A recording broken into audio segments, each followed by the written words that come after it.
So hello everyone, welcome to clarity for math.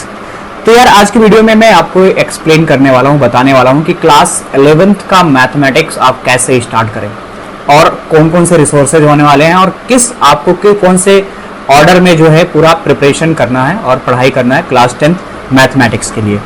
तो सबसे पहले देख लो कि यहाँ पे क्लास 11th के लिए हम लोग बात करने वाले हैं, जिसमें क्या है कि अगर कोई स्टूडेंट जो जेई का या एनडीए का या सीयूईटी का एग्जाम का प्रिपरेशन करना चाह रहा है तो ये वीडियो उसके लिए बहुत ही हेल्पफुल होने वाला है।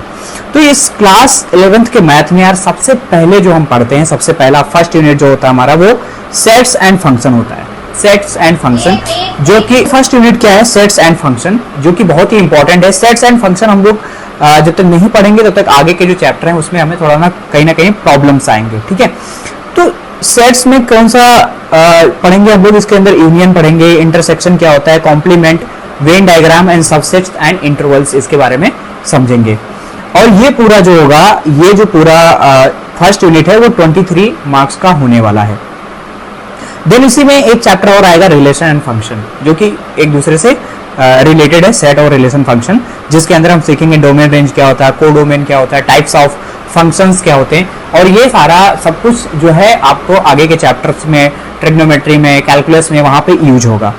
नाउ थर्ड चैप्टर हम लोग समझने वाले हैं ट्रिग्नोमेट्रिक फंक्शन। फंक्शन है जिसके अंदर एंगल्स एंड रेडियंस समझेंगे, ट्रिग्नोमेट्रिक आइडेंटिटीज जिसके अंदर sine x, cos x, tan x का ग्राफ समझेंगे, जो कि बहुत इंपॉर्टेंट होगा।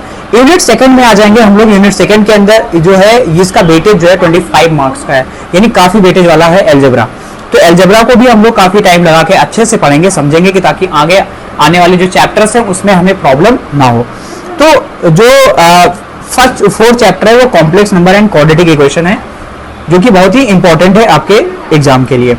चैप्टर 5 पढ़ेंगे लीनियर इनक्वालिटीज, 6 पढ़ेंगे परम्यूटेशन एंड कॉम्बिनेशन, 7 पढ़ेंगे बाइनोमियल थ्योरम, एंड चैप्टर 8 जो है वो सीक्वेंस एंड सीरीज है, जिसके अंदर एपी, जीपी और सम ऑफ टर्म्स पढ़ने वाले।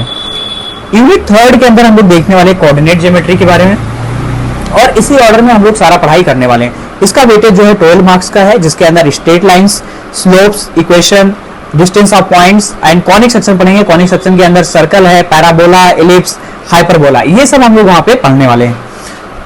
एंड 3D भी इसी के अंदर आ जाता है। फिर उसके बाद में चैप्टर जो यूनिट 4 है उसके अंदर कैलकुलस हम लोग डिस्कस करने वाले हैं, जिसमें 8 मार्क्स के आपके कैलकुलस आएगा, जिसके अंदर लिमिट्स एंड डेरिवेटिव्स पढ़ने वाले हैं, जो कि इंपॉर्टेंट है आपके क्लास 12th के लिए। यहीं पे आपका क्या होगा, फाउंडेशन बिल्ड किया जाएगा।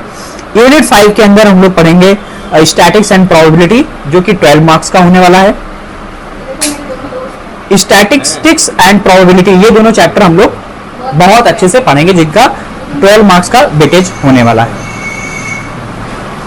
अगर कुछ most important chapter for competitive exam के लिए यहाँ पे देखो तो ट्रिग्नोमेट्रिक फंक्शन है, कॉम्प्लेक्स नंबर है, परम्यूटेशन, बाइनोमियल थ्योरम है, sequence series, straight lines, conic section, limit and derivatives. ये कोई भी कॉम्पिटिटिव एग्जाम के लिए बहुत ज्यादा इंपॉर्टेंट हो जाता है।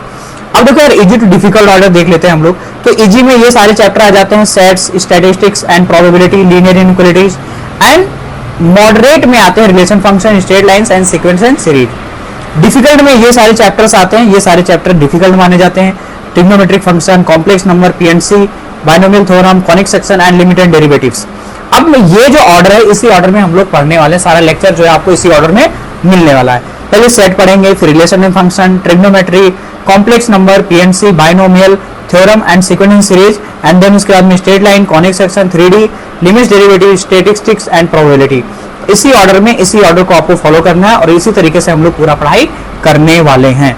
तो ये यार छोटा सा वीडियो था जो जिसके बारे में हमें डिस्कस करना था। क्लास 11th का जो मैथमेटिक्स आप स्टार्ट कर रहे हैं तो उसको किस ऑर्डर में पढ़ना चाहिए।